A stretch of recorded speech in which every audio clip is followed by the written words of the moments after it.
All right, in this lesson, we are going to estimate a population mean. In section 9.1, we estimated a population proportion. Now we want to estimate a population mean.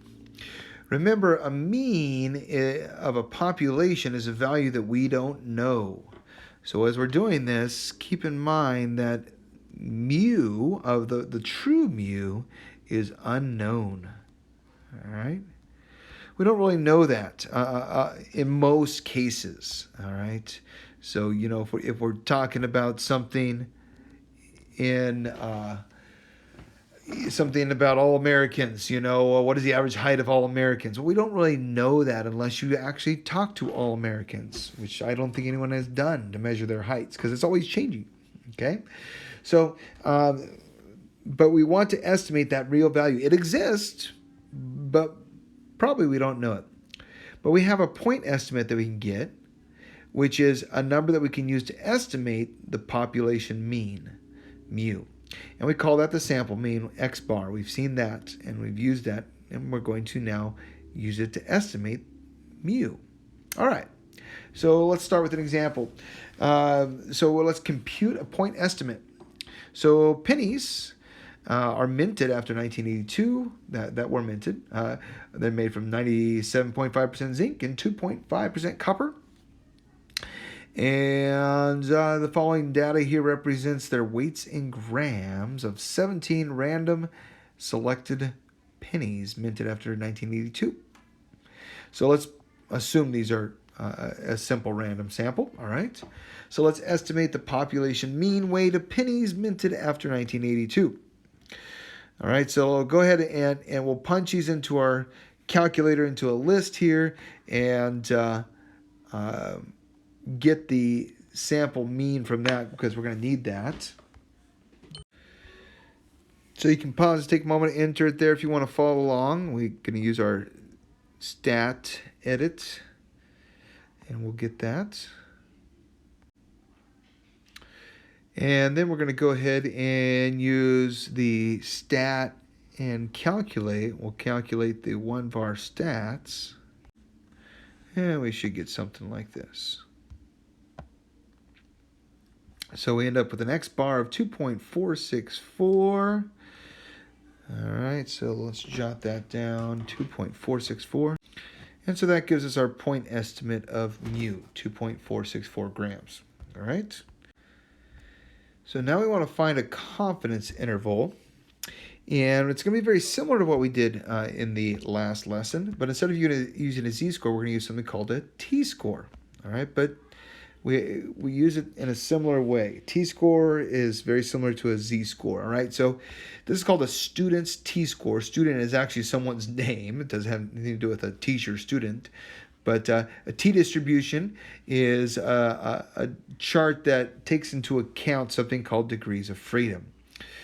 Okay, so if we want a simple random sample of size n taken from a population, okay, if the population from which the sample is drawn is normally distributed, that's important, then the distribution of this value, x bar minus mu all over, notice this is the standard deviation, the sample standard deviation, okay, follows the student's t-distribution chart with n minus 1 degrees freedom. All right, that's kind of a new thing.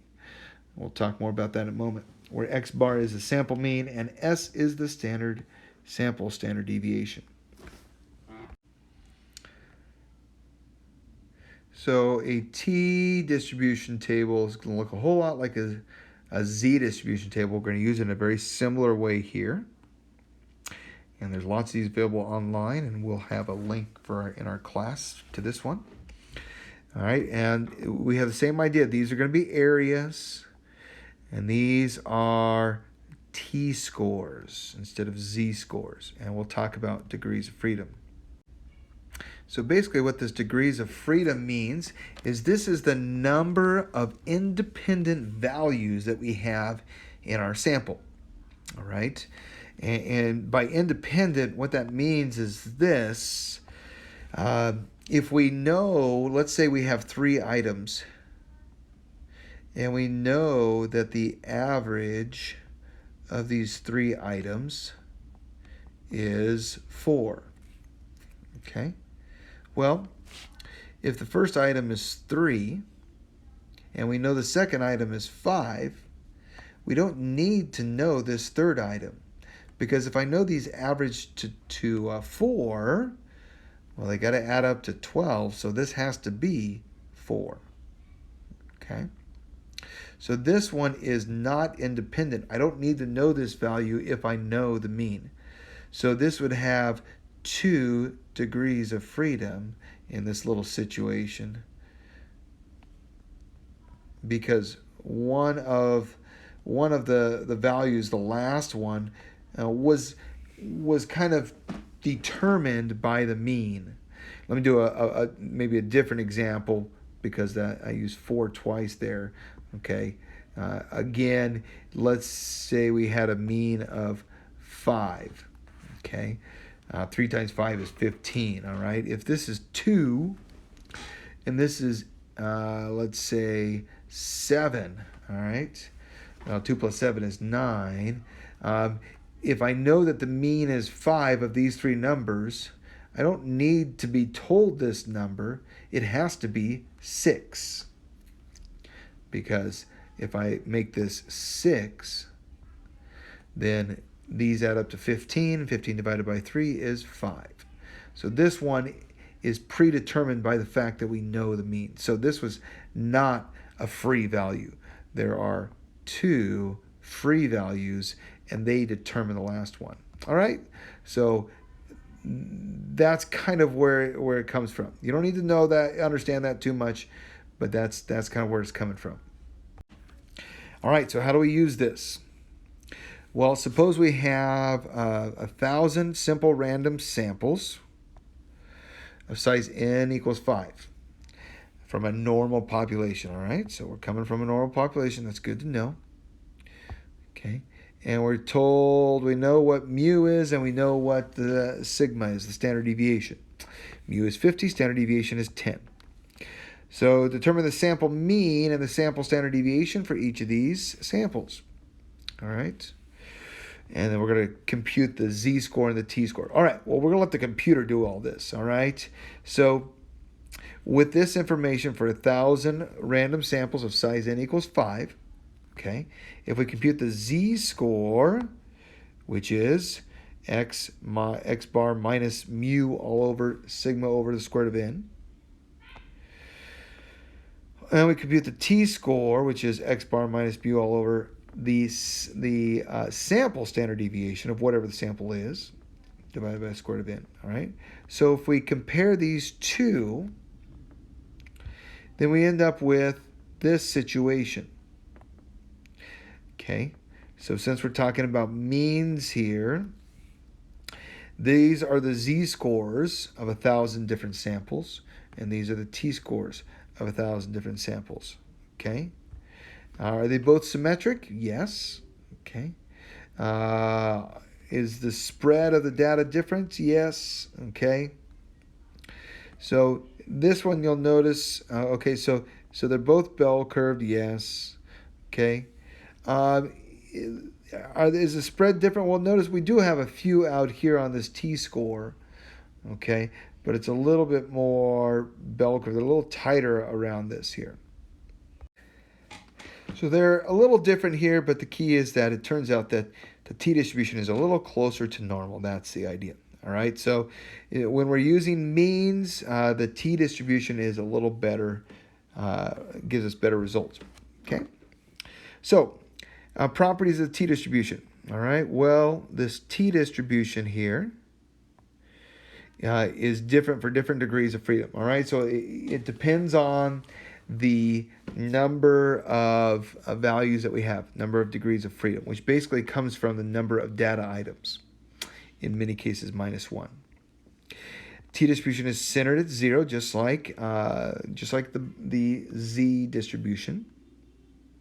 The area under the curve is 1, all right? So it's centered at 0. The area is still 1.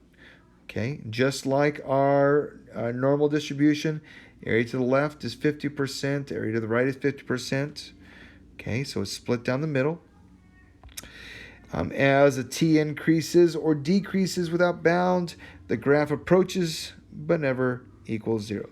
Same story as our normal distribution. Never quite touches the x-axis. Okay? And the area in the tails of the t distribution is a little greater than the area of the tails of a normal distribution. All right? So this picture here shows the normal distribution. The normal curve is this purple one, or blue, whatever color it might be. And the what is that? Kind of an orange, and the red one, those are t distributions. There's a little more area over there. All right, not going to change too much, okay? But as the sample size n increases, the density gets closer to a standard normal curve. All right, so as we get more and more values, it basically becomes a normal curve. So this t distribution works nice for smaller values. Eventually, they're exactly the same. If you have thousands and thousands of values, then it's basically a normal curve. So we're using t values, not z values, but they pretty much act the same. So the notation t alpha, t sub alpha, is a t value such that the area under the standard normal curve to the right of alpha. Okay. This figure illustrates the notation here. All right. So if this is t sub alpha, that means the area is alpha over there. So if we have t sub 0.05, that means the area here would be 0.05. All right. So finding t values. All right. So to find the t value, let's find a t value here such that the area to the right of under the t distribution to the right of the t value is 0.2, assuming that we have 10 degrees of freedom. Now, this means that we have 20% of the area here, as it says, 0.2. So the area to the left of that is 0.80. All right, now the t-table that we were looking at here, in some t-tables we'll say the cumulative probability. All right, so cumulative, that means left. In our book, it's very clear. It says to the right, area to the right. And this one tail means to the right. So this table is actually a little different. And so I know that looks like we just said two different things. But here, when we're talking cumulative probability, that's to the left. Since it's symmetrical, it's basically the same, okay? In other words, the cumulative t 0.80 is going to be the same as t.2 if we're talking area to the right. Okay. So, but since we have 10 degrees of freedom, we're going to come down to 10 degrees of freedom here. And we're going to come over to, we have the area to the right would be 0.879. All right. So the area there, is 0.20. The value here, the t value, is 0.879. Okay, which basically means 0.879 standard deviations. Okay, so it means the same thing as with the z values, with the standard deviations. All right, so you can also use this here if we go second distributions and hit inverse t. You can tell it we want 0.80, comma 10. It needs the degrees of freedom. Okay, so on the calculator it's going to be cumulative like this one. All right, and that'll be area to the left. If you hit, if you make this 20, if you do inverse t of 0.20, 10, you're going to get negative 0.879. Okay, because that's over here on the left side. Again, that's number of standard deviations. All right. Well, most tables will be clear. All right, so cumulative means to the left. Or if you look at the table in the back of the book, it just says this is the area to the right. Okay, so we'll need to know if we're going to the right side or the left side, if it's above the average or below the average, which most cases you'll know. So how do we find a confidence interval? Well, it's going to be very similar to what we did for proportions.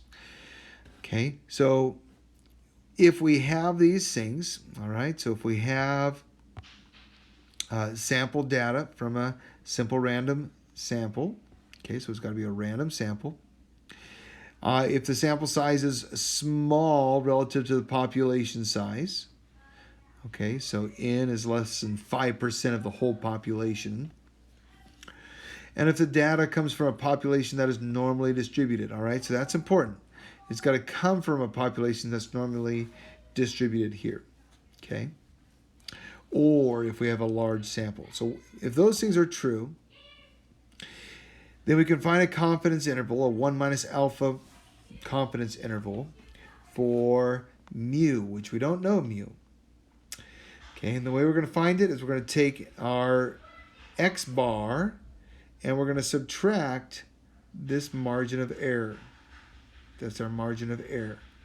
Okay, and that's just coming from the t value instead of a z value, and this is the sample standard deviation.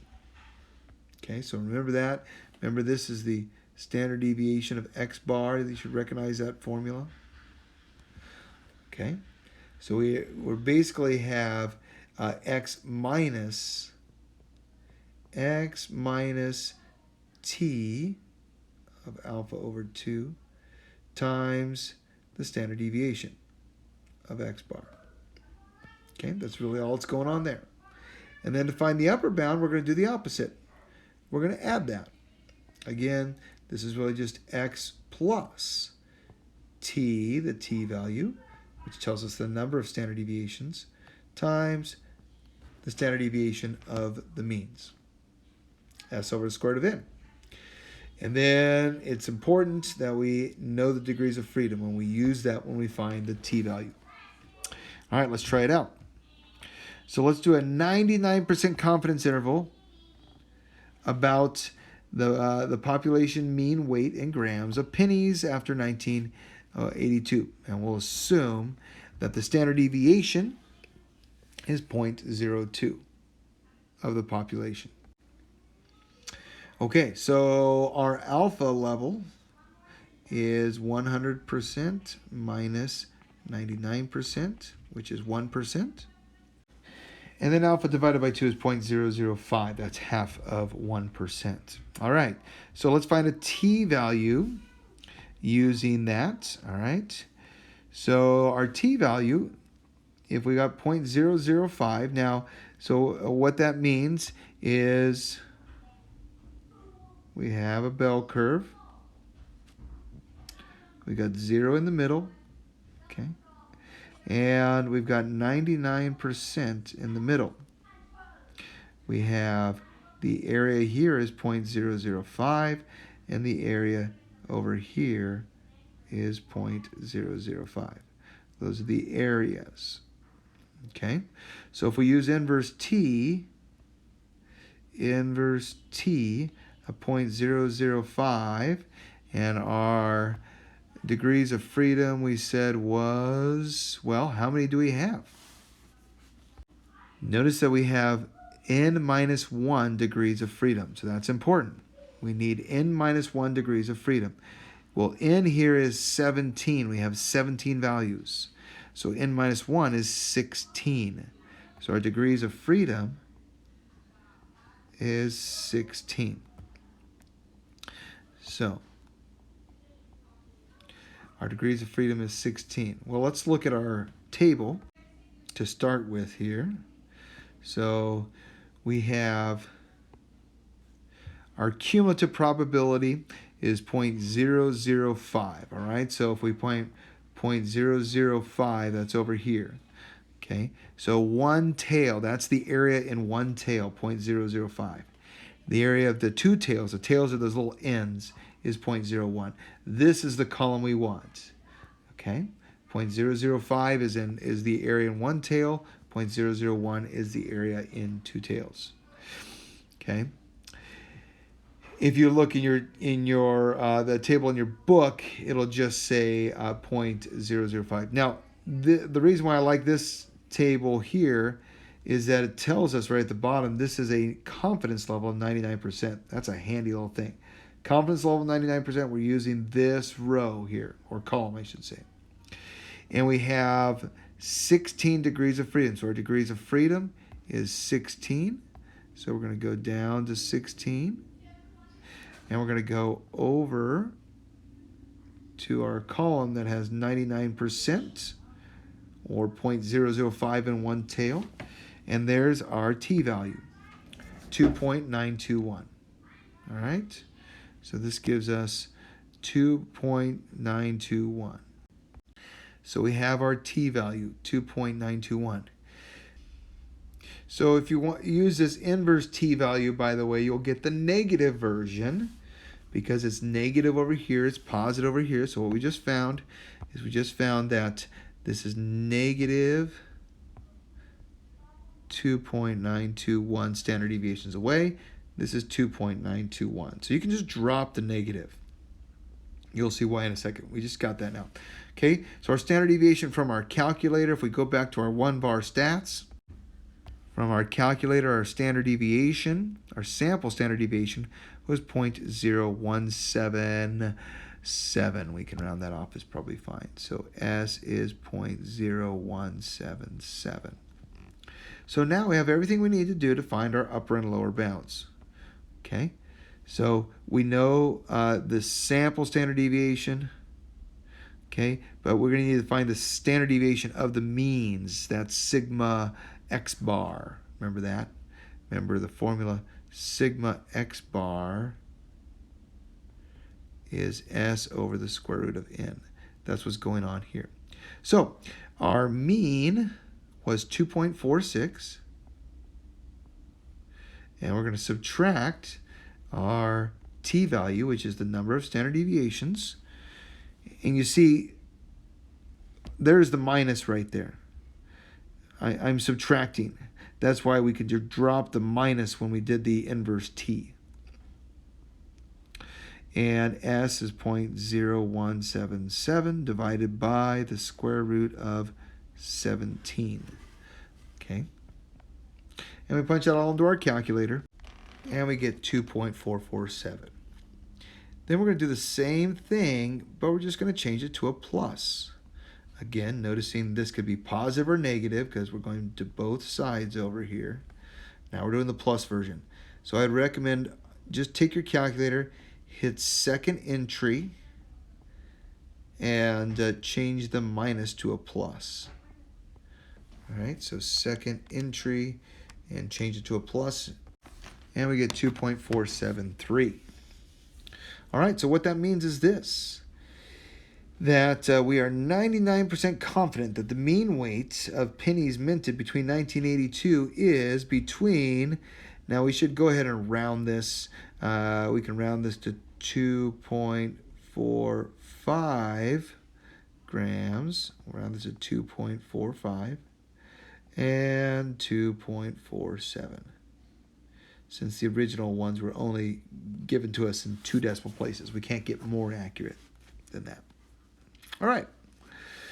Now you can also use this. There's a quick route. You can go to stat and use test, and you'll get right there. We want to be able to use the formula, but you can double check it using those commands there on your calculator.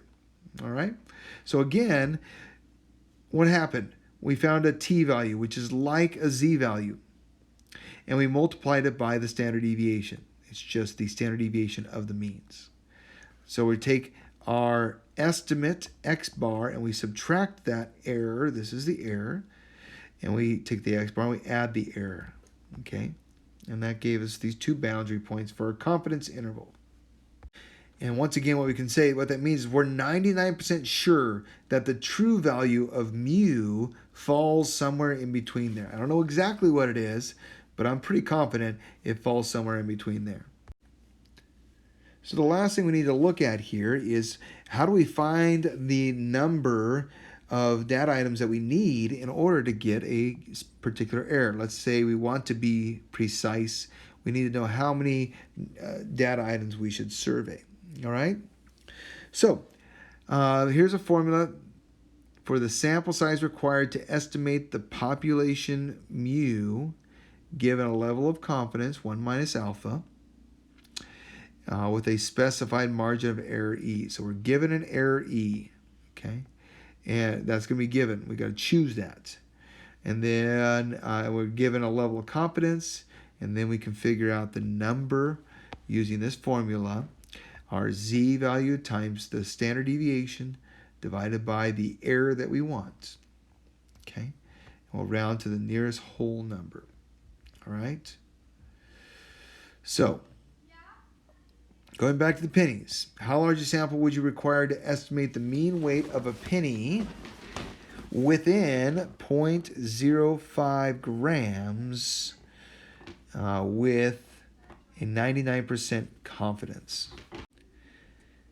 Okay, so let's figure that out, all right? First of all, our Z alpha over 2. So alpha is going to be 100 minus 99%,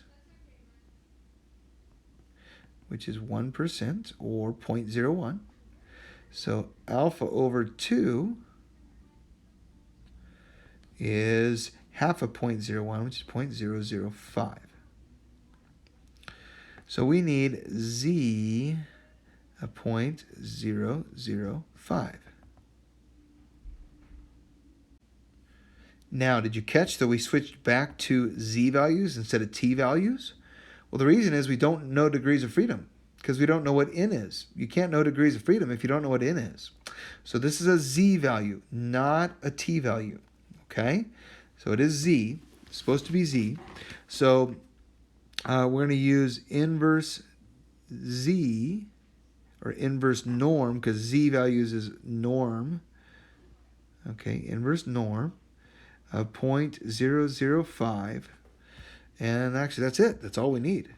So we go to our calculator, use inverse norm. You can look it up on the table also, but this is a lot more exact. And that'll give you negative 2.576. Now, don't worry too much about the negative. Okay, it's positive on one side, the negative on the other. Okay, we don't need that negative right now. 2.576 standard deviations to the left and to the right. Okay, we don't need a negative because it's going to get squared away anyways. So find the sample standard deviation S, also known as the standard deviation. Okay, well, we're going to assume that the standard deviation is our known standard deviation of 0.02. So we don't need to calculate anything there. All right, so we've got our Z value, we've got S. What else do we need? Error, we need our error. Well, that just comes from the problem.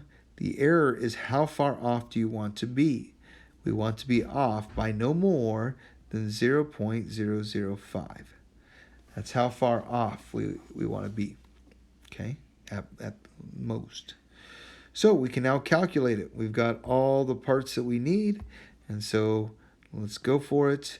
N is equal to our Z value, the number of standard deviations, 2.576, times the size of a standard deviation, which is 0.02, all over the error, 0.005 squared. Punch it all in your calculator, see what you get. And be careful with your parentheses there. We get 106.17. That means we need at least 106.17 samples, but you can't have a 0.17 sample or data item. So we need 107 pennies. We always round up, all right, because in this case, 107 pennies, because the more you have, the less error you will have. Okay, and we want to have an error less than 0.005. All right, So that's how we find the number of data items we need in order to get the given error with the given confidence level. So we've seen that confidence level for means is very similar to confidence level for proportions. The only difference is we're usually using the t-value. Here we use z because we don't know n. But when we're trying to find the confidence interval, we'll use that t-value in a similar way as we did the z. All right. Hope that helps.